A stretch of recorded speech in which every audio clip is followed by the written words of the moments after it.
जय जिनेन्द्र। तज्जयति परम ज्योति समं समस्तैरनंत पर्यायैः दर्पणतल एव सकला प्रतिफलति पदार्थमालिका यत्र। पंच परमेष्ठी भगवान की जय।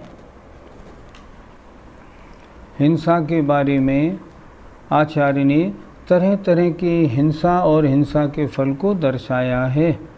उसी क्रम में अब आगे और एक श्लोक और आगे कई श्लोक नई नई बातें बताने वाले होंगे।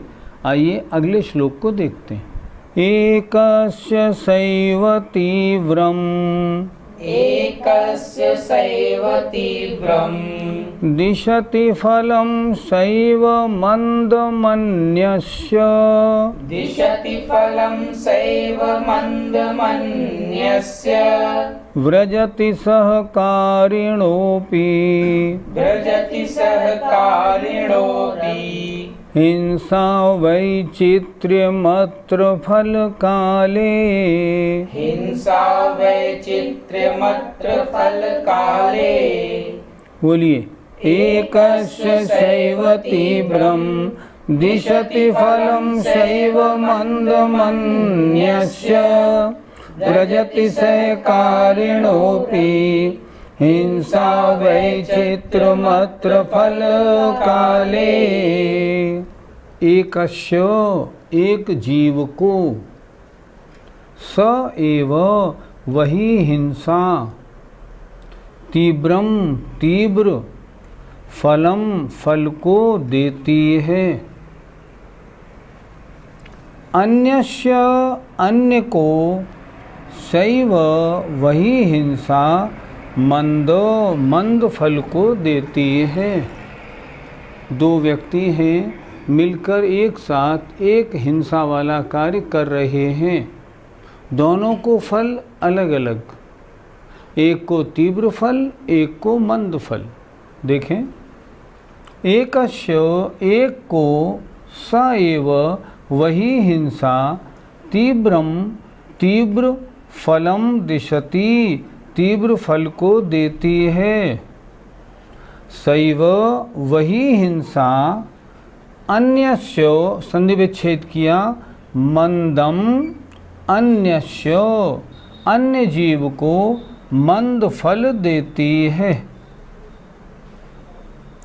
व्रजति प्राप्त होती है सहकारिणः अपि सहकारिणः मिलकर की हुई भी हिंसा, अर्थात मिलकर की हुई हिंसा भी वैचित्र्यम अत्र फल काले यहाँ फल के समय में विचित्रता को व्रजति प्राप्त होती है। दो व्यक्तियों ने मिलकर कोई हिंसा वाला कार्य किया है तब उनको फल एक सा मिलना चाहिए, पर यहाँ बता रहे नहीं, ऐसा नहीं होता। दो व्यक्ति मिलकर एक साथ कोई हिंसा वाला कार्य करें, एक को तीव्र फल दूसरे को मंद फल। क्यों? परिणामों के अनुसार। पंडित जी, श्लोक में जो कहा है उसे ही उदाहरण से समझाइए। राम और रावण का युद्ध हुआ। युद्ध में उधर रावण और रावण की सेना है, इधर रामचंद्र जी और लक्ष्मण हैं। युद्ध हो रहा है। राम और लक्ष्मण एक साथ रावण की सेना का वध कर रहे हैं जीत के लिए। रामचंद्र जी सम्यक दृष्टि थे। उनका चिंतन कैसा था? ये रावण अगर मेरी सीता को लौटा देता तो युद्ध नहीं करना पड़ता, युद्ध करना पड़ रहा है। ओहो, कितने पाप का कार्य हो रहा है, न मालूम ये युद्ध कब खत्म होगा। तीर चला रहे हैं, हिंसा हो रही है, लड़ाई चल रही है, चिंतन ऐसा है। लक्ष्मण जी का चिंतन कैसा है, अभी तो 500 ही मरे हैं, जब तक 2000 को नहीं मार लूँगा चैन नहीं पड़ेगी। इसलिए वो बहुत मन लगा के युद्ध कर रहे हैं। अब देखो, एक साथ दोनों की क्रिया हो रही है, दोनों युद्ध कर रहे हैं, दोनों सामने वाले के पक्ष के सैनिकों को मार रहे हैं, पर उसके बावजूद भी दोनों को फल अलग अलग मिलेगा। उनको विरोधिनी हिंसा का थोड़ा फल मिलेगा और इनको स्पष्ट हिंसा का विशेष फल मिलेगा। किस पे डिपेंड करेगा? अपने आत्मा के परिणामों पे। इसलिए एक साथ की हुई हिंसा भी फल देने के काल में अलग अलग फल को देती है। हम एक उदाहरण और ले सकते हैं। एक चोर को 2 सिपाही मार रहे हैं। एक सिपाही तो इसलिए मार रहा है ये चोरी करना छोड़ दे तो ठीक है, एक इसलिए मार रहा है इसके हाथ पैर तोड़ने में मुझे बड़ा मज़ा आता है। कोई चोर मिल जाए, जब तक उसके हाथ पैर न तोड़ दूं मुझे चैन नहीं पड़ती। पिटाई करने वाले 2 हैं, लेकिन दोनों के परिणामों में कितना अंतर है। इसलिए श्लोक में कहा है, एक साथ की हुई हिंसा भी जब फल देती है, किसी को तीव्र किसी को मंद। हम इस उदाहरण को धार्मिक कार्यों में भी लगा सकते हैं। जैसे पूजा की एक थाली में 2 व्यक्ति पूजा कर रहे हैं। एक कह रहा है आज तो पूजा में वो आनंद आ रहा है और 1 घंटे और आधे घंटे चले तो आनंद आए। दूसरा कह रहा है जल्दी पीछा छूटे और एक पूजा बढ़ा ली और एक पूजा बढ़ा ली। पंडित जी को क्या है, पंडित जी तो फालतू हैं, बेकार बढ़ा ले रहे हैं। अब देखना, दोनों ही पूजा की थाली में हैं, वो ही सामग्री चढ़ा रहे हैं, वो ही पूजा बोल रहे हैं। दोनों के पुण्य फल में भी बहुत अंतर है। इसी तरह एक कार्य करते हुए भी 2 व्यक्तियों की हिंसा में बहुत अंतर होता है। क्या गृहस्थी में भी ऐसे अवसर आते हैं? चौकी में आपने भोजन बनाया, 2 व्यक्तियों ने भोजन किया। एक व्यक्ति व्रती था, आया, मौन से भोजन किया और चला गया। दूसरा आया, उसने स्वाद ले लेके बड़े टेस्ट पूर्वक आपकी तारीफ करते करते खूब आनंद से खाया।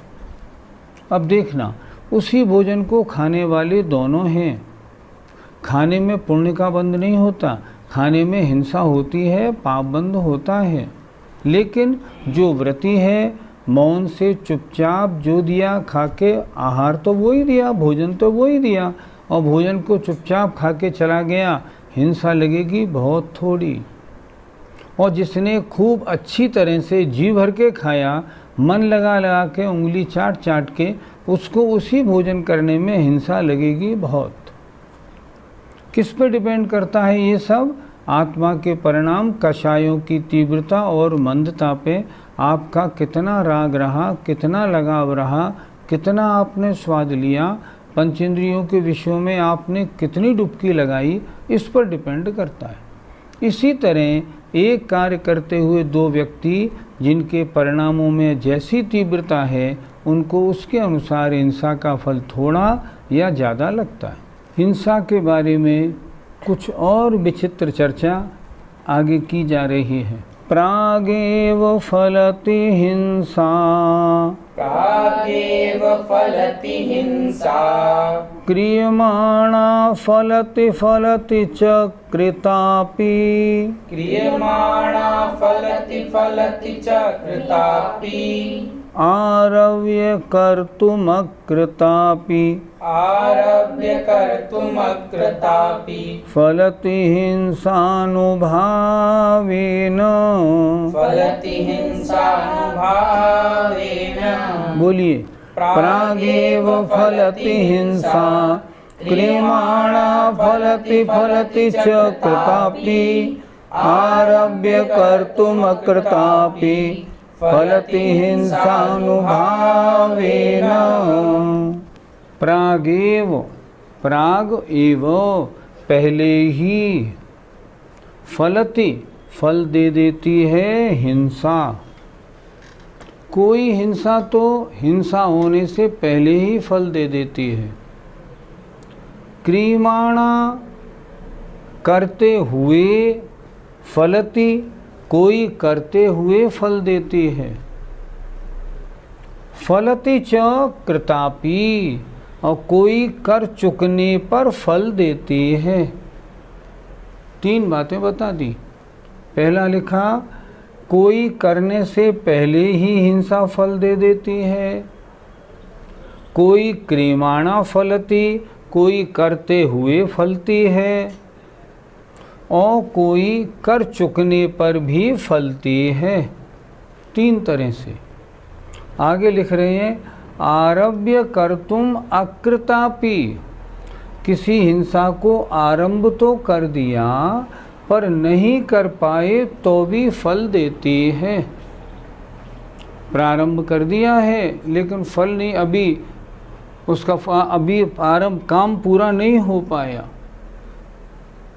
हिंसा अनुभावेन फलति, हिंसा की क्या बात करें, हिंसा तो कषाय भावों के अनुसार फल देती है। चार तरह से हिंसा हो रही है और चारों में कषाय भावों के अनुसार अलग अलग फल है। पंडित जी, हिंसा के पहले ही हिंसा का फल मिल जाए, ये कैसे हो सकता है? ऐसा भी होता है। उदाहरण से समझें, एक शेर तालाब के किनारे बैठा हुआ था। तालाब के पानी में उसने झांका, उसको तालाब में एक शेर दिखाई पड़ गया, थी उसकी परछाई। लेकिन उसने कहा ओहो, इस तालाब में शेर है, मुझे इस शेर को मारना है। और वो तुरंत तालाब में कूद पड़ा। तालाब में कूद पड़ा, कूद के मर गया। अब मुझे बताइए, हिंसा तो उसने की नहीं, हिंसा करने से पहले ही उसको हिंसा का फल मिल गया, उसको अपनी जान देनी पड़ी। इस तरह कोई हिंसा का कार्य ऐसा होता है, हिंसा से पहले ही उसका फल मिल जाता है। ऐसे भी हिंसा के फल देखने में आते हैं। आपके चेहरे से ये मालूम दे रहा है अभी आपके बात उतरी नहीं। चलिए दूसरे उदाहरण से आपको समझाते हैं। मान लीजिए कोई चार व्यक्ति कहीं किसी व्यापारी के यहाँ चोरी करने की योजना बना रहे हैं। पुलिस वालों को मालूम पड़ा, उन्होंने उनको घेर लिया और उनको गिरफ्तार कर लिया। चोरी की योजना बनाते हुए गिरफ्तार। अब आप देखिए, अभी चोरी हुई क्या? नहीं हुई, लेकिन चोरी से पहले ही हिंसा लग गई, फल मिल गया, मिल गया। इसी तरह कहीं ऐसा होता है, हिंसा ना हो, प्रारंभ नहीं हुई, पहले ही हिंसा की बात हो जाए। पंडित जी, कोई हिंसा करते करते फल कैसे दे सकती है? जैसे कोई व्यक्ति कहीं लड़ाई करने के लिए, किसी को मारने के लिए जाने की तैयारी में है। उसने क्या किया, उसने अपनी राइफ़ल निकाली और राइफ़ल निकाल के उसकी पूरी सफाई करने की तैयारी, सब तैयारी करने लगा। उसमें कारतूस लगा दिया। अचानक क्या हुआ, गलत घोड़ा दब गया और उसकी गोली उसी के लग गई। देखना, तैयारी करते करते भी हिंसा का फल मिल गया, वो मर गया। अच्छा, मरने के बाद क्या हिंसा की तैयारी का फल नहीं मिलेगा? मिलेगा। यहाँ फल मिला, यहाँ भी मिल गया और अभी तो आगे भी मिलेगा। ऐसे किसी को हिंसा की तैयारी करते करते भी फल मिल जाया करता है। पंडित जी, किसी को हिंसा करने के बाद फल मिलता है, वह कैसे?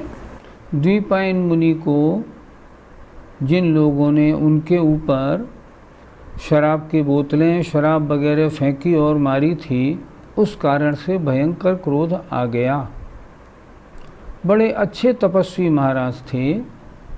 उनके बाएं कंधे से एक अशुभ तेजस का पुतला निकला। और उस पुतले ने पूरी द्वारका नगरी की परिक्रमा लगाई और पूरी द्वारका नगरी में आग लगा दी। आग लगाने में क्या हुआ, द्वारका नगरी के जितने महल और जितनी सामग्री थी सारी धू धू करके जलने लगी। जितने लोग थे सब बुरी तरह मरने लगे। अब कार्य जब पूरा हो गया तो वो अशुभ तेजस का पुतला आया और उसने उन मुनि महाराज को भी जला के भस्म कर दिया। अब ये जो फल मिला, ये फल कर चुकने के बाद मिला। यहाँ भी फल मिला और फल क्या मिला, 7वें नरक में गए और वहाँ नारकी बने हुए हैं। 2 तरह का फल मिला, यहाँ भी फल मिला और वहाँ भी मिला। इस तरह किसी किसी को करने के बाद फल मिलता है। अच्छा, लौकिक में हम देखें, किसी व्यक्ति ने चोरी कर ली या समझो किसी को मार डाला। अब बाद में पुलिस ने सुराग लगाया, लगाते लगाते लगाते लगाते पकड़ लिया, तो उसको फल कब मिलेगा, उसको फल मिलेगा कर चुकने के बाद। इसी तरह कोई कोई हिंसा कार्य कर चुकने के बाद उसका फल मिलता है। हिंसा का कार्य शुरू तो किया पर पूरा नहीं कर पाया, इसका क्या उदाहरण बनेगा? बाली महाराज कैलाश पर्वत पर तपस्या कर रहे थे। इत्तेफाक की बात, उधर से रावण और मंदोदरी एक विमान में ऊपर से निकले। रावण का और बाली का वैर था पुराना। किस बात में था, रावण ने बाली की बहन की इसकी मेरे साथ शादी कर दो ये आदेश दिया था, लेकिन बाली और सुग्रीव ने उसको नहीं माना। जब नहीं माना तब रावण को गुस्सा आया और वो फौज लेके आया। जब फौज लेके आया तब सुग्रीव ने कहा अब तो इसके साथ इसको जीतना मुश्किल है, इसको अपनी बहन ब्यानी ही पड़ेगी। लेकिन बाली महाराज का, बाली का ये नियम था कि मैं सिर्फ सच्चे देव के अलावा किसी की वंदना नहीं करूँगा। तो उन्होंने कहा अगर बहन इसके साथ शादी करती है तो मुझे इसका सम्मान, हाथ जोड़ने पड़ेंगे, नमस्कार करना पड़ेगा, इसलिए मैं दीक्षा ले जाता हूँ। बाली और सुग्रीव की बहन की शादी रावण के साथ हो गई। लेकिन रावण को जब मालूम पड़ा कि बाली शादी का बहुत विरोधी था तो रावण ने बाली को अपना दुश्मन मान लिया। अब जब रावण का विमान ऊपर से जा रहा था और नीचे बाली महाराज मुनि अवस्था में तपस्या कर रहे थे, तो ऐसा नियम है कि दुश्मन को देख के विमान अटक जाया करता है। विमान अटक गया। रावण ने फौरन सोचा मेरा विमान क्यों अटका। नीचे झांका और देखा, ओहो कैलाश पर्वत पर ये बाली महाराज तपस्या कर रहे हैं। ये वही हैं जिन्होंने अपनी बहन को मेरे साथ शादी करने के लिए कितना मना किया था। चलो आज मैं इनसे उसका बदला लेता हूँ। रावण का असली नाम था दशानन। रावण ने क्या किया, जो कैलाश पर्वत था, रावण बड़ा प्रतापी विद्याधर तो था ही, जो कैलाश पर्वत था उसकी नीचे जड़ों में घुस गया और कैलाश पर्वत को मैं जड़ के उखाड़ लिया और उखाड़ के उसको उठा के फेंकने के लिए उसने प्रवृत्ति प्रारंभ कर दी। कैलाश पर्वत को उखाड़ के उसने ऊंचा उठाने लगा। बाली महाराज वहाँ तपस्या कर रहे थे। उनके कायबल रिद्धि थी, शरीर में अद्भुत शक्ति थी।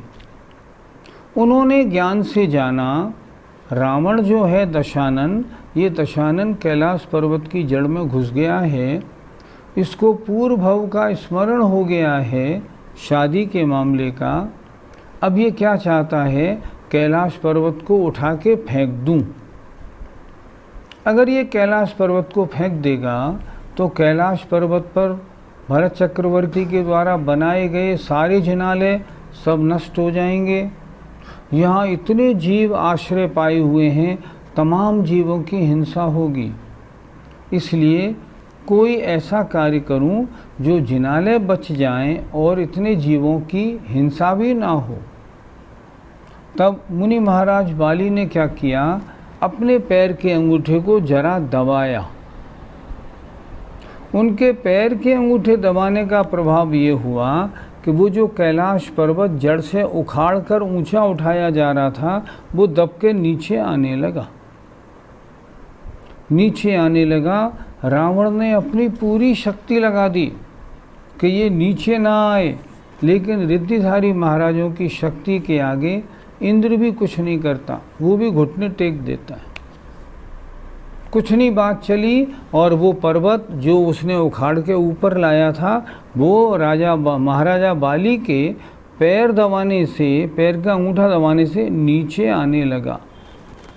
रावण ने पूरा जोर लगाया लेकिन नहीं, पर्वत फिर भी नीचे आने लगा।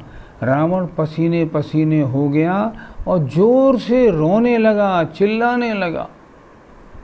जो रोने लगा तब से उसका नाम पड़ा रावण। रावण माने रोने वाला। मंदोदरी जो पटरानी थी वो विमान में बैठी हुई सब देख रही थी। वो कह रही थी आज मेरे पति बहुत गलत कार्य कर रहे हैं, इन महामुनि महाराजों से ये क्यों अटक ले रहे हैं। जैसे उसने अपने पति के चिल्लाने की आवाज़ सुनी वो समझ गई मामला गड़बड़ है। फौरन विमान से नीचे उतरी, दौड़ के महाराज के चरणों में गई, वंदना विनती करने लगी, महाराज मेरे पति की रक्षा करें। बाली महाराज ने इतना सुना और उन्होंने अपना अंगूठा ढीला कर दिया। रावण नीचे से निकल आया। अब प्रश्न, कैलाश पर्वत के चैत्यालयों को विध्वंस करने का और जीव मारने का पाप लगेगा कि नहीं? लगेगा। बाली महाराज को मारने का पाप लगेगा कि नहीं? लगेगा। तो कोई कार्य उन्होंने आरंभ तो किया लेकिन पूरा नहीं कर पाए, फिर भी उनको महान हिंसा का फल मिला। आज रावण जी नरक में बैठे हुए दुख पा रहे हैं। इस तरह कोई हिंसा पहले ही फल देती है, कोई करते हुए देती है, कोई करने के बाद देती है और कोई प्रारंभ तो कर दिया लेकिन कार्य नहीं कर पाए तब फल देती है। इस प्रकार हिंसा के फल की फल देने के समय में बड़ी विचित्रता मालूम देती है। पंडित जी, ये 4 प्रकार की हिंसाओं का फल अलग अलग प्रकार से क्यों मिला? अपने अपने भावों के अनुसार हिंसा का फल मिलता है। एक शब्द दिया है ना, हिंसानुभावेन, अनुभावेन भावों के अनुसार। कार्य शुरू हो गया, कर नहीं पाया लेकिन भाव बना लिए, फल मिलेगा। करते हुए भाव हैं, उनका फल मिलेगा। कर चुकने के बाद भी भाव हुए, उनका फल मिलेगा। और कार्य आरंभ तो कर दिया है पर कर नहीं पाया है, लेकिन मैं इस कार्य को पूरा ज़रूर करूँगा, ऐसे उसके परिणाम पक्के हैं। तो आरंभ हो गया, काम पूरा नहीं हो पाया, फिर भी उसका फल तो मिलेगा ही। जय जिनेंद्र।